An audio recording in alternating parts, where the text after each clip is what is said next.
जय श्री कृष्णा दोस्तों। आज हम बात करेंगे एक नए टॉपिक के बारे में जो है वसा, यानी कि संतुलित भोजन में ही जो घटक है। इससे पहले हमने कार्बोहाइड्रेट के बारे में और प्रोटीन के बारे में पढ़ चुके थे। दोनों वीडियो अलग अलग अपलोड कर दी गई है। और तीसरा पार्ट है संतुलित भोजन के बारे में ही, वसा या फैट्स के बारे में। वसा क्या है, वसा किससे मिलकर बनी हुई होती है, वसा से कितनी ऊर्जा मिलती है, वसा का स्रोत क्या है, सोर्सेज ऑफ फैट क्या है, इसके अलावा इसकी कमी या अधिकता से कौन सा रोग हो सकता है, इन सब के बारे में हम यहाँ पर बात करने वाले हैं। तो करते हैं स्टार्ट दोस्तों। सबसे पहले हम यहाँ पर बात करेंगे वसा के बारे में कि वसा क्या है, यह वसा का संगठन क्या है, वसा किस किस से मिलकर बनी हुई है। सबसे पहला पॉइंट, तो वसा का जो संगठन है,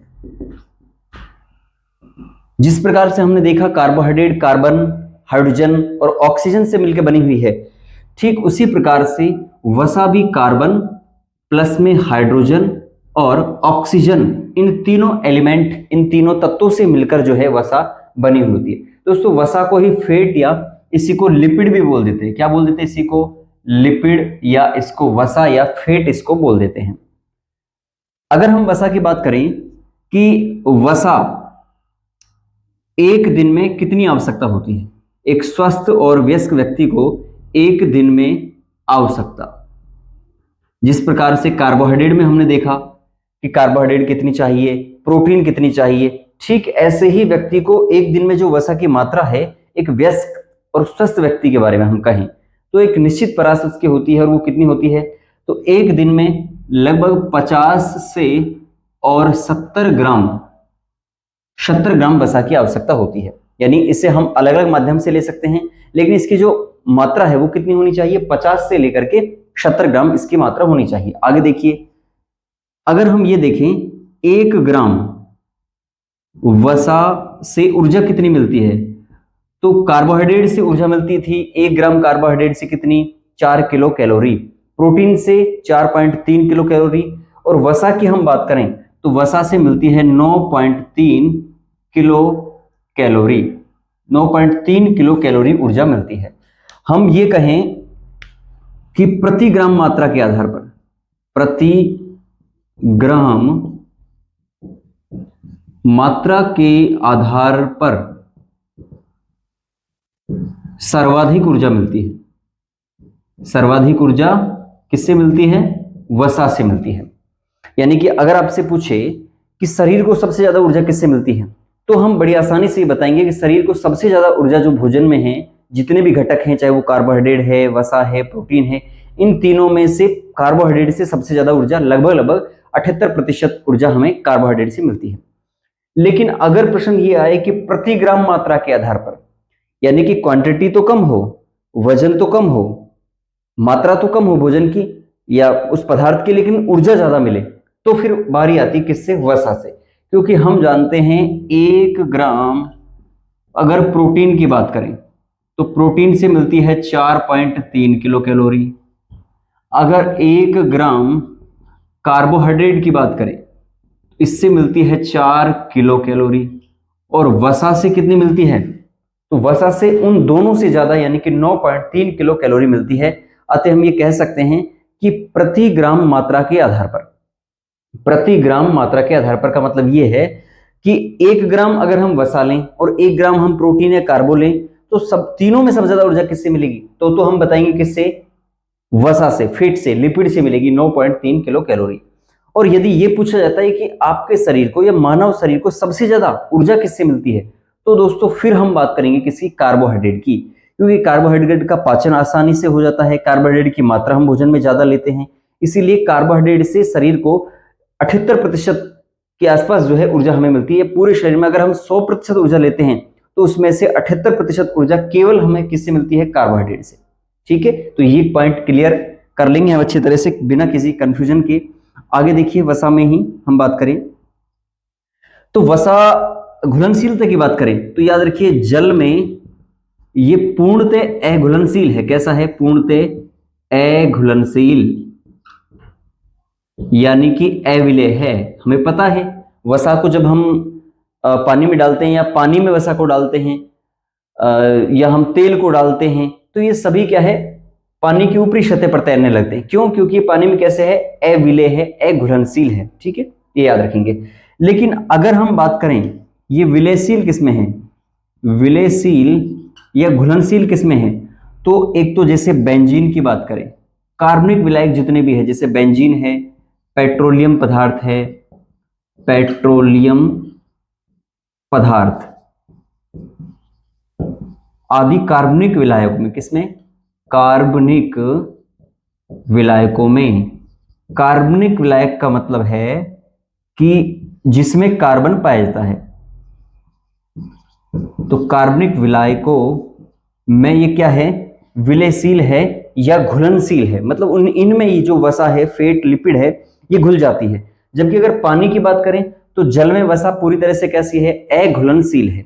इसके अलावा वसा को अलग अलग नामों से जाना जाता है। जैसे वसा को कहा जाता है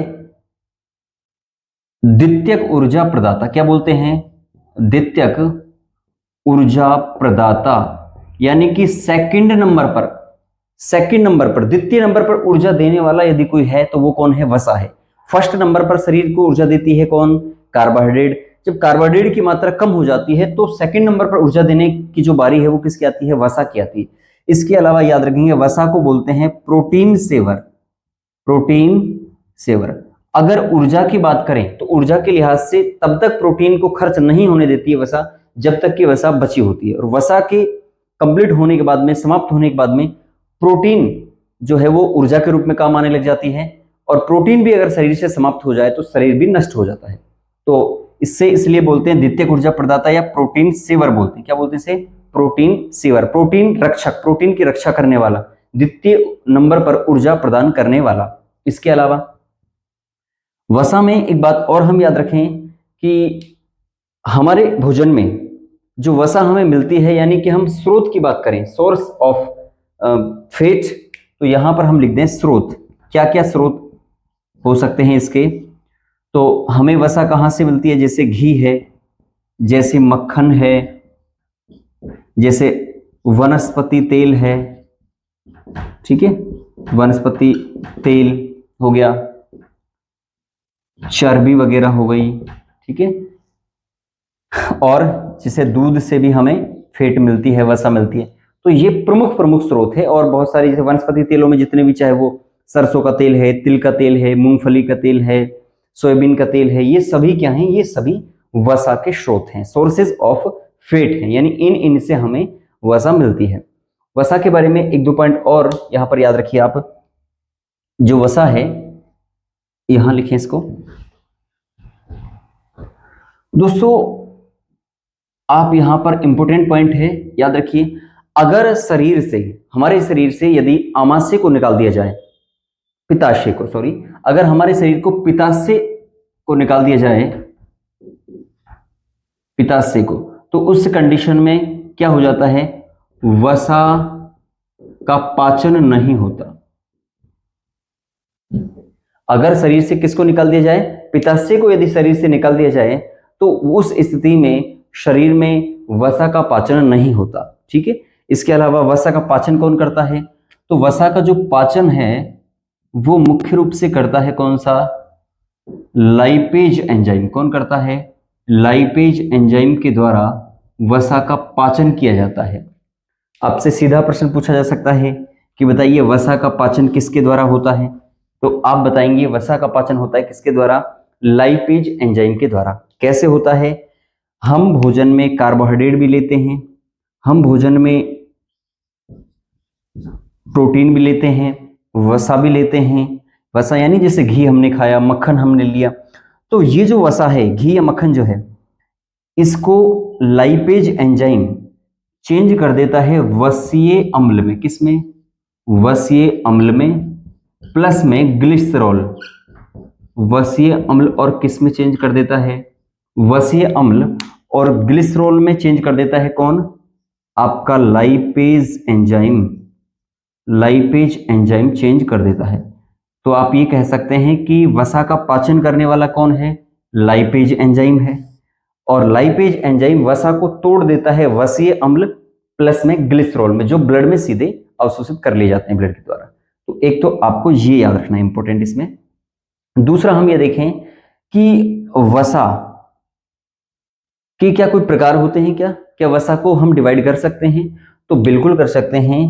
हम वसा को दो कैटेगरी में बांट सकते हैं।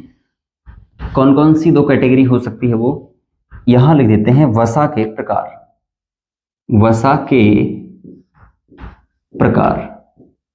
एक तरफ हम बात कर लेते हैं यहां पर संतृप्त वसा की। किसकी? संतृप्त वसा, फेट, सैचुरेटेड फेट। और यहां पर हम बात कर लेते हैं असंतृप्त, असंतृप्त वसा, अनसैचुरेटेड फेट की, असंतृप्त वसा की। दोनों क्या है समझिए। देखिए संतृप्त वसा का मतलब यह है कि यदि वसीय अम्ल में, चूंकि वसा किससे मिलकर बनी है? वसा बनी है वसीय अम्ल प्लस में ग्लिसरॉल से, क्योंकि वसा को लाइपेज एंजाइम वसीय अम्ल और ग्लिसरॉल में तोड़ देता है। इसका मतलब यह है कि वसा जो है उसमें वसीय अम्ल पाया जाता है, तभी तो वो उसको तोड़ पाती है उसमें। तो संतृप्त वसा का मतलब है वसीय अम्ल में यदि कार्बन कार्बन के मध्य, कार्बन कार्बन के मध्य एकल बंध है। कैसा है? सिंगल बंध है। तो हम इसे एकल बंध है तो इसे हम बोलते हैं कैसा? संतृप्त वसा। वसीय अम्ल कार्बन कार्बन के मध्य एकल बंध है यानी कि सिंगल बॉन्ड है, एकल बंध या सिंगल बॉन्ड है, तो इसे हम बोलते हैं संतृप्त वसा। असंतृप्त वसा का मतलब क्या है? असंतृप्त वसा का मतलब यह है कि यदि वसीय अम्ल जो है, वसीय अम्ल कंपाउंड है। वसीय अम्ल में जो है कार्बन होती है, कार्बन की श्रृंखला होती है। तो वसीय अम्ल में जो कार्बन कार्बन की श्रृंखला है उनमें यदि कार्बन कार्बन के मध्य या तो दो बंध है, बॉन्ड, दो बॉन्ड हैं, कार्बन कार्बन को दो बॉन्ड जोड़े रखते हैं, या फिर कार्बन कार्बन के मध्य कितने हैं? ट्रिपल बॉन्ड हैं। ठीक है, यानी कि सिंगल बॉन्ड नहीं है, एकल बंध नहीं है। तो अगर कार्बन कार्बन के मध्य दो बंध है या ट्रिपल बॉन्ड है, उस स्थिति में हम कह सकते हैं कि वह वसा कैसी है? असंतृप्त वसा है, अनसैचुरेटेड है। असंतृप्त है तभी तो, अगर इनकी संख्या पूर्ण ही नहीं है ना एक तरह से, तो इस स्थिति में हम कहेंगे संतृप्त वसा वह वसा जिसमें वसीय अम्ल में कार्बन कार्बन के मध्य एकल बंध है तो संतृप्त हो गई। और अगर एकल बंध नहीं है, द्विबंध या ट्रिपल बॉन्ड है, डबल बॉन्ड या ट्रिपल बॉन्ड है, तो उसे बोलते हैं असंतृप्त वसा। क्या बोलते हैं? असंतृप्त वसा। अब कई बार ये भी पूछ लेते हैं कि इसमें असंतृप्त वसा में कौन सी वसा आती है, ये भी बताइए। तो याद रखिए इसका उदाहरण क्या है। जैसे हम जंतु जो वसा है, जंतु वसा में बात करें हम, जैसे चाहे हम घी की बात कर लें, घी, या हम जैसे चर्बी आदि की बात करते हैं, तो ये सभी किस में आते हैं? संतृप्त वसा में आते हैं।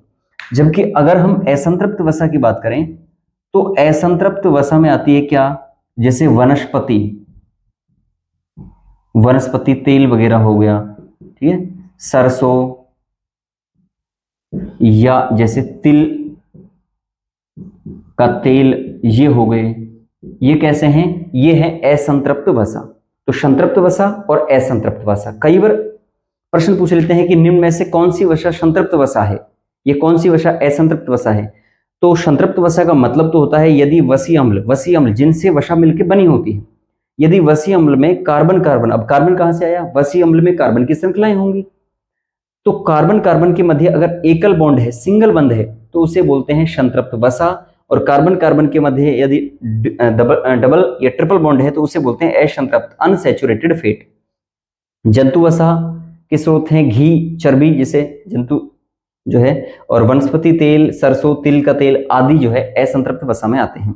अब एक कॉमन सा सवाल आपके मन में आ सकता है, या प्रश्न में भी पूछा गया है कई बार, कि बताइए मानव के लिए किस प्रकार की वसा का सेवन सही रहता है, या किसका सेवन कम या ज्यादा करना चाहिए, या कौन सी वसा ठीक रहती है। तो दोस्तों यहां पर इस सवाल का जवाब हमें देना है, मानव के लिए ज्यादा ठीक रहती है कौन सी? असंतृप्त वसा, अनसैचुरेटेड जो फेट है वो ज्यादा सही रहती है। क्यों? क्योंकि जो संतृप्त वसा है, हम यहां लिखेंगे संतृप्त जो वसा है, संतृप्त वसा आसानी से चेंज हो जाती किसमें? कोलेस्टेरॉल में चेंज हो जाती है। में बदल जाती है। और आपको पता है कोलेस्ट्रॉल जब बढ़ जाता है या कोलेस्ट्रॉल जब बढ़ती है शरीर में, तो ये परेशानियां, प्रॉब्लम्स ही खड़ी करती हैं एक तरह से। क्योंकि अगर कोलेस्ट्रॉल बढ़ रहा है तो धमनियों की मोटाई कम होने लगेगी, उसमें बीपी हाई और कई प्रकार के रोग आपको होने लगेंगे हृदय संबंधित। तो कोलेस्ट्रॉल बढ़ने की जो संभावना रहती है या बढ़ती है, वो ज्यादा संभावना किससे? संतृप्त वसा से रहती है। क्योंकि ये वसा जो है बड़ी आसानी से किस में चेंज हो जाती है? कोलेस्ट्रॉल में चेंज हो जाती है। इसलिए हम कहेंगे कि संतृप्त वसा का सेवन जो है भोजन में कम होना चाहिए, बजाय किसके? असंतृप्त वसा के। ठीक है, ये हो गया एक तरह से। अब हमें ये देखना है कि वसा के बारे में, वसा की कमी से क्या रोग हो सकते हैं, या वसा जो है उसकी अधिकता से भी क्या रोग होते हैं क्या, और होते हैं तो कौन से। सबसे पहले लिख देंगे यहां वसा की अधिकता से रोग, अधिकता से रोग। तो वसा की अधिकता से एक रोग होता है जिसे बोलते हैं हाइपर कोलेस्ट्रोमिया। क्या बोलते हैं? हाइपर कोलेस्टोरोमिया। हाइपर कोलेस्टोरोमिया। हाइपर कोलेस्टोरोमिया क्या है? ये एक ऐसी स्थिति है जिसमें हमारे शरीर में धमनियां और सिराएं पाई जाती है। और आप, ये क्या है? धमनी। हम यहां लिखेंगे ये है धमनी, आर्टरी।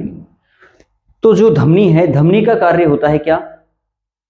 हमारे ब्लड को, जो ब्लड है उसे प्रत्येक सेल्स तक, यानी कि ब्लड को प्रत्येक सेल, हार्ट से, हृदय से प्रत्येक सेल तक ले जाने का जो कार्य है वो करती है धमनी। यानी धमनी का कार्य क्या होता है? हृदय से अंगों तक रक्त ले जाना, ये कार्य होता है। अब एक बात बताइए, जब हाइपर कोलेस्ट्रोमिया रोग होता है, हाइपर कोलेस्ट्रोमिया रोग जब ये रोग होता है तो होता क्या है? धमनियों में वसा की मात्रा, कोलेस्ट्रॉल की मात्रा जमने लगती है। ये हो जाता है कोलेस्ट्रॉल, कोलेस्टेरोल। तो धमनियों में क्या जमेगा? कोलेस्ट्रॉल जमेगा। धमनियों में जब कोलेस्ट्रॉल जमेगा और हृदय से अंगों तक ले जाने का कार्य है इसको, ब्लड को, तो जैसे ही हृदय यहां से, हृदय से ब्लड बाकी जो ऑर्गन है, बाकी जो सेल्स है वहां तक जाएगा, तो इसका आकार कम होता जा रहा है। कोलेस्ट्रॉल के जमने से धमनी का जो आकार है वो कम हो रहा है, और यहां से ब्लड जा रहा है, तो सीधा सीधा असर इस पर हृदय पर पड़ता है, हार्ट पर पड़ता है। और हृदय पर ज्यादा असर पड़ने से, ज्यादा जो है ये कोलेस्ट्रॉल जमने से क्या हो जाता है? बीपी हाई होने लग जाता है। बीपी हाई, उच्च रक्तचाप होने लग जाता है। इसके अलावा इससे और क्या है? हृदय संबंधी रोग होने लग जाते हैं, हृदय रोग। और हृदय रोग जो है, विशेषकर हृदय रोगों में जैसे हार्ट अटैक की बात करें, हार्ट अटैक बहुत ज्यादा ये देखा गया है कि हार्ट अटैक के जो पेशेंट हैं वो अमूमन ऐसे होते हैं, या उन लोगों में ज्यादा पाया जाता है जिनमें मोटापा बढ़ता है, या जिनके धमनियों में कोलेस्ट्रॉल की मात्रा जो है वो बढ़ी हुई पाई जाती है, उनमें ये ज्यादा देखने को मिलता है। हालांकि इसकी और भी वजह हैं, लेकिन एक प्रमुख वजह क्या है? अगर मोटापा ज्यादा है, मोटापा ज्यादा है इसका मतलब व्यक्ति की जो धमनियां हैं उनमें कोलेस्ट्रॉल जमा हुआ है, जिससे हृदय को ज्यादा काम करना पड़ता है। एक तरह से आप ये समझिए, जैसे हम जमीन से पानी निकालने के लिए मोटर की सहायता लेते हैं, मोटर क्या है? ऊपर पानी को लेके जाता है। ऐसे ही हृदय क्या करता है? उस ब्लड को अलग अलग अंगों में पहुंचाने का कार्य करता है। अब नीचे से हृदय उस मोटर की तरह कार्य करेगा, और उसका जो, जैसे मोटर के पाइप को हम कम कर दें, ठीक ऐसे ही यहाँ पर ये धमनी जो है, ये भी क्या है? इसका आकार कम हो जाता है। तो आकार जब कम होगा तो ज्यादा प्रभाव पड़ेगा, हृदय पर ज्यादा लोड पड़ेगा, इससे क्या है? हार्ट अटैक की संभावना बढ़ जाती है। तो इसलिए हाइपर कोलेस्ट्रोमिया रोग में यह हो जाता है। और क्या हो जाता है इससे? वसा की अगर अधिकता हो जाती है तो वसा की अधिकता से हृदय रोग उत्पन्न होने लग जाते हैं ये। और अगर हम कमी से बात करें, कमी से रोग, तो कमी से रोग में यह है कि शरीर दुबला हो जाएगा, दुबलापन। इसके अलावा शारीरिक विकास सही प्रकार से नहीं होगा, त्वचा शुष्क और रूखी हो जाएगी। ये रोग कमी से हो जाते हैं। जबकि अधिकता से क्या है? हाइपर कोलेस्ट्रोरोमिया रोग। ये नाम से है तो नाम से पूछने की संभावना ज्यादा रहती है रोग में। एक तो ये हो गया। अब हम यहां पर देखेंगे वसा के बारे में ही, कि वसा जो है इसके बारे में एक दो पॉइंट और याद रखिए आप।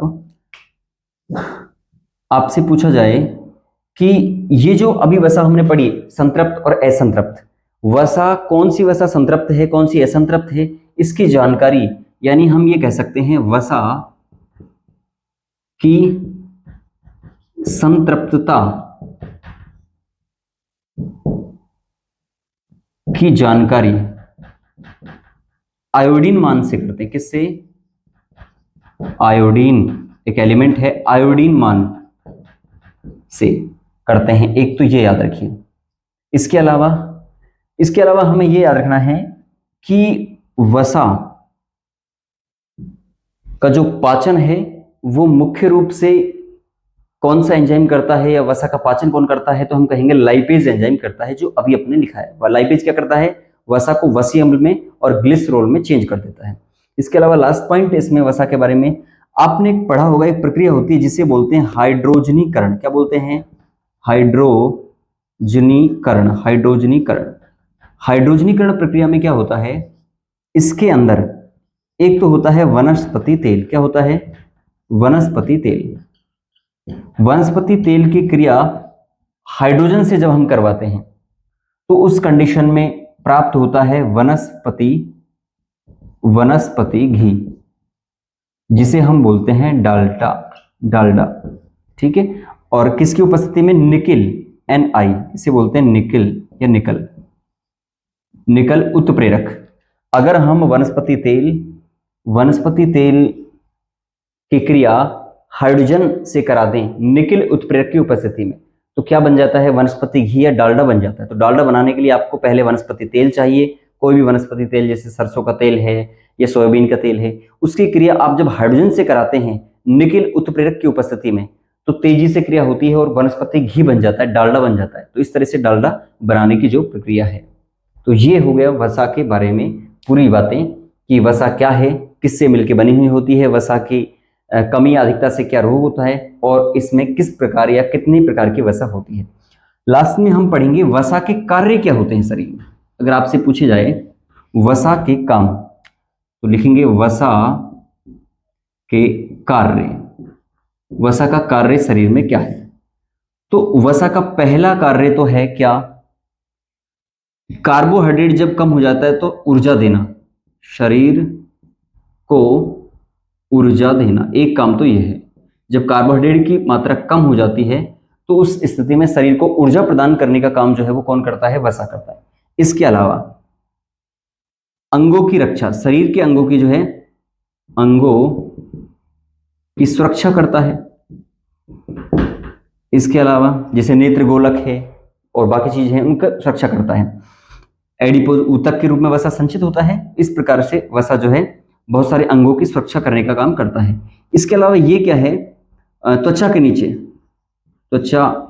नीचे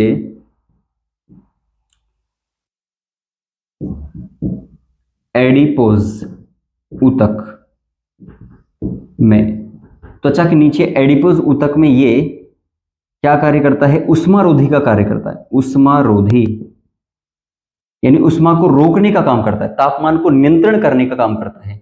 और एक काम करता है वसा, जो विभिन्न विटामिन होती हैं उनका सही प्रकार से अवशोषण इस वसा के कारण हो जाता है। तो हम कहेंगे शरीर को ऊर्जा प्रदान करना पहला कार्य हो गया। अंगों की सुरक्षा, आंतरिक जो अंग है उनकी सुरक्षा करने का काम भी करता है। त्वचा के नीचे एडिपोज ऊतक के रूप में, किस रूप में? एडिपोज ऊतक के रूप में ये संचित होता है। और उष्मा रोधी का काम करना है, उष्मा को रोक, शरीर की जो उष्मा है, हीट है, उसको बाहर जाने से रोकने का काम करता है कौन? एक तरह से वसा करती है। और ये क्या करता है? विटामिन को अवशोषण करने का काम भी करता है। तो इस तरह से वसा के बारे में हम इन चीजों को पढ़ के और यहाँ से जो भी प्रश्न है उनका बड़ी आसानी से जवाब दे सकते हैं। आज के लिए इतना ही। आगे के लिए नई वीडियो लेके आएंगे अपन। तब तक के लिए जय श्री कृष्ण।